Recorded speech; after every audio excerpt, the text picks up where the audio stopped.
ভারতীয় জনতা পার্টির বাগবাসা মণ্ডলের অন্তর্গত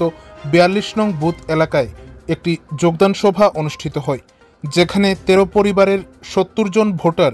ভারতীয় জনতা পার্টিতে যোগদান করে। গতকাল অর্থাৎ ৭ই এপ্রিল রবিবার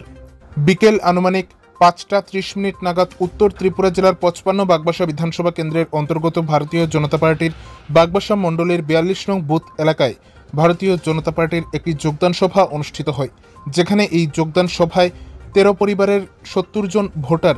ভারতীয় জনতা পার্টিতে যোগদান করেন, যেখানে নবাগতদের ভারতীয় জনতা পার্টির দলীয় পতাকা দিয়ে তাদের দলে বরণ করে নেন বাগবাসা বিধানসভা কেন্দ্রের বিধায়ক যাদবলাল দেবনাথ। এছাড়াও এই যোগদান সভায় উপস্থিত ছিলেন বাগবাসা মণ্ডলের মণ্ডল সভাপতি সুদীপ দেব, বাগবাসা মণ্ডলের সাধারণ সম্পাদক বিশ্বজিৎ নাথ কনক সহ ভারতীয় জনতা পার্টির অন্যান্য কার্যকর্তারা।